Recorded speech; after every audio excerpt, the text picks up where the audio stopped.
कल्पना कीजिए, एक ऐसा दिन जब अचानक धरती का संतुलन बदलने लगे, आकाश में अजीब संकेत दिखाई दें, समुद्र की लहरें शांत होने के बजाय भयानक रूप लेने लगे और लोगों को बिना कारण भय महसूस होने लगे। कहते हैं ये वही दिन था जब भगवान श्री कृष्ण धरती पर अपनी अंतिम लीला करने वाले थे। लेकिन सबसे बड़ा रहस्य ये है, जिस क्षण श्री कृष्ण ने अपनी आंखें बंद की, उसी क्षण द्वारका डूबने लगी और कलयुग का आरंभ हो गया। क्या सच में भगवान श्री कृष्ण की मृत्यु हुई थी, या फिर यह सब पहले से तय एक दिव्य रहस्य था जिसे आज भी बहुत कम लोग जानते हैं? महाभारत का युद्ध समाप्त हो चुका था। कुरुक्षेत्र की धरती पर फैला रक्त अब सूखने लगा था, लेकिन उस युद्ध की गूंज अभी भी पूरे आर्यावर्त में सुनाई देती थी। धर्म की स्थापना हो चुकी थी, पांडव हस्तिनापुर के राजा बन चुके थे और ऐसा लग रहा था मानो अब संसार में शांति लौट आएगी। लेकिन श्री कृष्ण जानते थे कि समय का सबसे बड़ा परिवर्तन अभी बाकी है। द्वारका नगरी, जो कभी हंसी, उत्सव और समृद्धि से भरी रहती थी, अब धीरे धीरे बदलने लगी थी।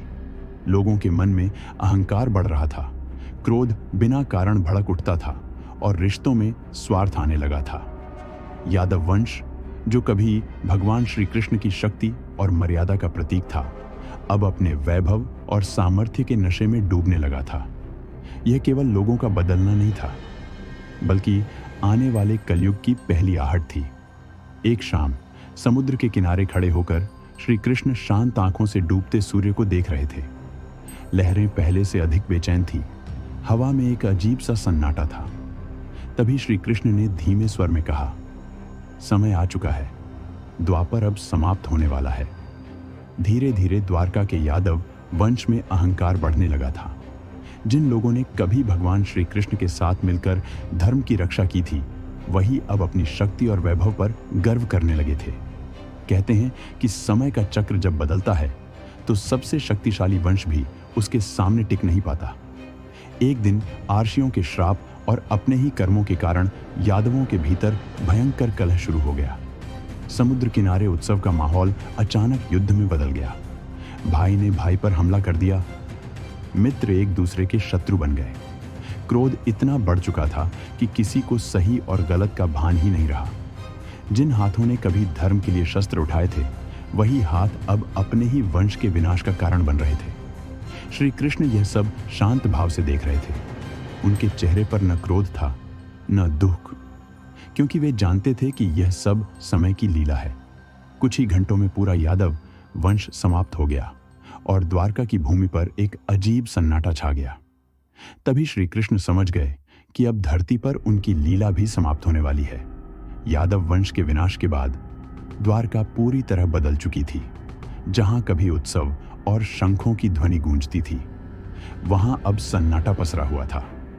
श्री कृष्ण समझ चुके थे कि पृथ्वी पर उनकी लीला अब समाप्त होने वाली है। उन्होंने किसी से कुछ नहीं कहा और चुपचाप द्वारका छोड़कर अकेले जंगल की ओर निकल पड़े। चलते चलते वे एक शांत वन में पहुंचे। चारों ओर गहरा सन्नाटा था। पेड़ों की पत्तियां धीमी हवा में हिल रही थी, मानो स्वयं प्रकृति भी उस क्षण को महसूस कर रही हो। श्री कृष्ण एक विशाल पीपल के वृक्ष के नीचे जाकर बैठ गए। उनके चेहरे पर न कोई दुख था, न कोई भय, केवल एक दिव्य शांति थी। धीरे धीरे उन्होंने अपनी आंखें बंद कर ली। ऐसा लग रहा था मानो समय स्वयं थम गया हो, क्योंकि जिस भगवान ने पूरी दुनिया को जीवन का मार्ग दिखाया, अब वे अपनी अंतिम लीला की ओर बढ़ रहे थे। उसी शांत वन में जरा नाम का एक साधारण शिकारी अपने शिकार की तलाश में घूम रहा था। वातावरण में अजीब सी शांति थी, जैसे प्रकृति भी किसी गहरी घटना का इंतजार कर रही हो। दूर एक वृक्ष के नीचे उसे एक चमक दिखाई दी, जो हिरण की आंखों जैसी लग रही थी। जरा ने बिना सही से देखे भ्रम में अपना तीर चला दिया। तीर तेजी से हवा को चीरता हुआ सीधा श्री कृष्ण के चरणों में जाकर लगा। एक पल के लिए जंगल में सन्नाटा छा गया, मानो समय भी थम गया हो। जब जरा पास पहुंचा और उसने देखा कि उसके सामने कोई हिरण नहीं, बल्कि स्वयं श्री कृष्ण बैठे हैं, तो उसके हाथ कांप उठे। भय और पछतावे से उसकी आंखें भर आईं और वह गिरकर क्षमा मांगने लगा। लेकिन उस क्षण जो होना था, वह पहले से ही नियति में लिखा जा चुका था।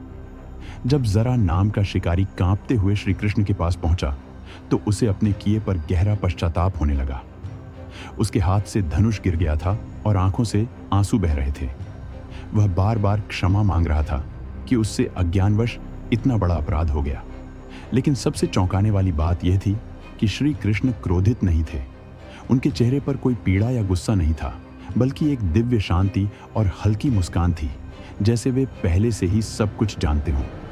उन्होंने शांत स्वर में जरा से कहा कि इसमें उसका कोई दोष नहीं है, यह सब पहले से निर्धारित था और समय के नियम के अनुसार ही घटित हो रहा है। फिर श्री कृष्ण ने उसे अपने पिछले जन्मों की लीला का संकेत दिया और उसे निर्भय होकर जाने को कहा। उसी क्षण वातावरण और भी शांत हो गया और ऐसा लगा जैसे स्वयं प्रकृति भी इस दृश्य को सम्मानपूर्वक देख रही हो।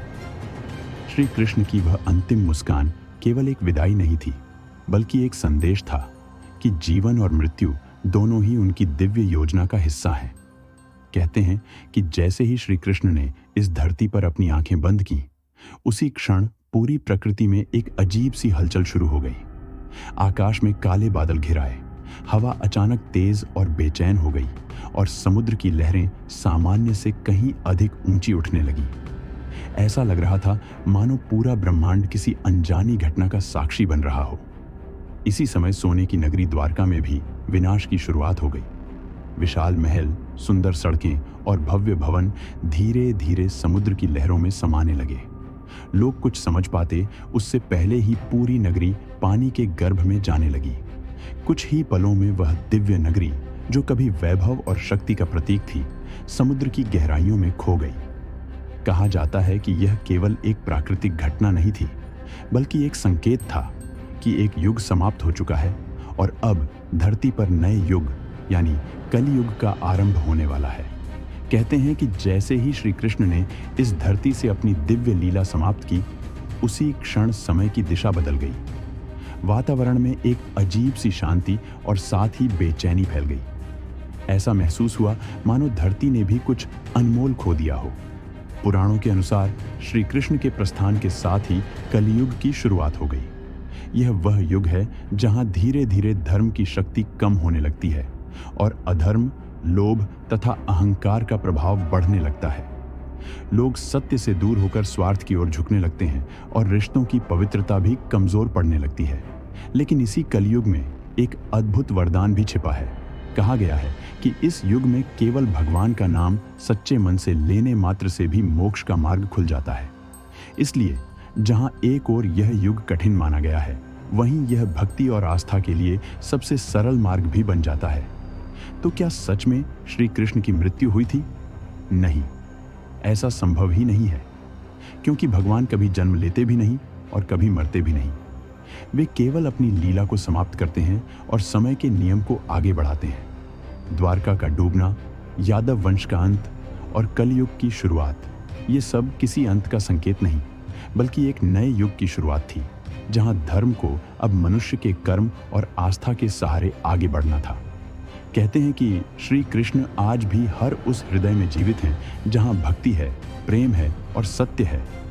वे गए नहीं हैं, बस अदृश्य हो गए हैं और शायद आज भी वे इस संसार को देख रहे हैं, मुस्कुरा रहे हैं और अपने भक्तों को सही मार्ग दिखा रहे हैं।